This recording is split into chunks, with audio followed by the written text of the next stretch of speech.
Selamat dan salam guru penggerak. Perkenalkan, saya Gabriel Gampu SAG, calon guru penggerak Angkatan 9 dari SMP Negeri 1 Boleng, Kabupaten Manggarai Barat, Provinsi Nusa Tenggara Timur. Saat ini, saya akan memaparkan demonstrasi kontekstual modul 1.1 dari pemikiran Ki Hajar Dewantara tentang pendidikan yang berpusat pada peserta didik. Pendidikan menurut Ki Hajar Dewantara.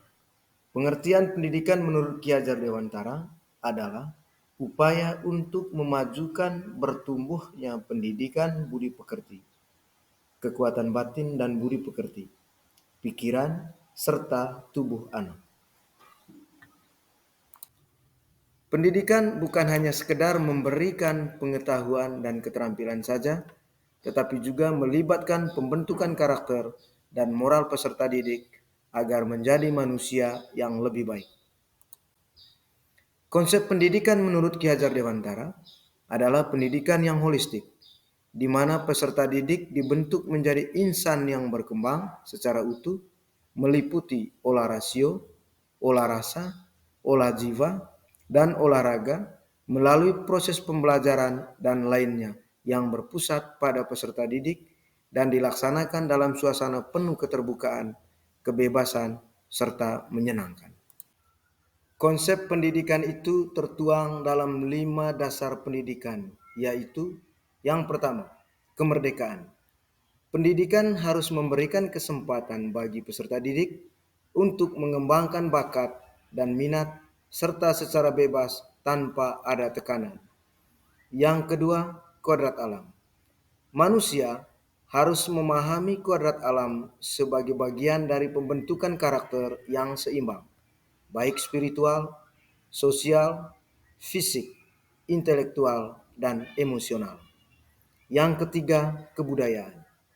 Pendidikan untuk memperkaya pengetahuan dan memahami pendidikan.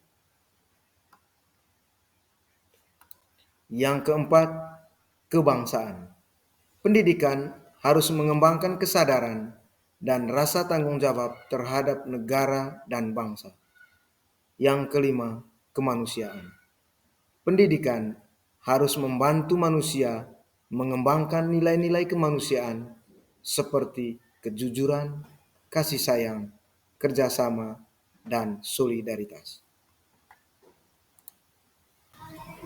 Arti, tujuan, dan konsep pendidikan tertuang dalam trilogi pendidikan. Yang pertama, Ingarso Sungtulodo. Seorang guru atau pendidik harus menjadi teladan bagi semua peserta didik. Guru atau pendidik harus mampu menunjukkan perilaku yang baik dan benar dalam hidupnya, sehingga dapat diikuti oleh peserta didik. Dengan menjadi teladan, guru dapat mempengaruhi peserta didik untuk mengikuti nilai-nilai positif dan menghindari perilaku yang buruk. Yang kedua, Ingmadio Mangunkarso. Pendidik harus mampu menciptakan ide bagi peserta didik. Guru atau pendidik harus kreatif dan mampu mengembangkan berbagai ide baru yang dapat memotivasi dan memfasilitasi proses pembelajaran peserta didik. Ide-ide baru ini bisa berupa metode pembelajaran yang inovatif, pemilihan materi yang menarik, atau pengembangan kegiatan ekstrakurikuler yang menarik. Yang ketiga, Tutwuri Handayani. Seorang guru harus mampu memberikan motivasi kepada peserta didik untuk belajar dan berprestasi, serta memberikan arahan atau bimbingan yang tepat dalam proses pembelajaran. Dengan memberikan motivasi dan arahan yang baik, guru dapat membantu peserta didik meraih potensi terbaiknya dalam proses pendidikan. Dari arti, konsep, serta tujuan pendidikan yang disampaikan oleh Ki Hajar Dewantara yang saya pelajari dari modul 1.1, memotivasi saya akan pentingnya pendidikan yang menuntun, bukan menuntut, serta proses pembelajaran yang harus berpusat pada peserta didik, dan juga memberikan ruang dan waktu kepada peserta didik untuk memerdekakan diri dalam proses. Dan juga memotivasi saya untuk memaksimalkan diri saya dalam tugas pelayanan di kelas sebagai seorang hamba yang sedang melayani.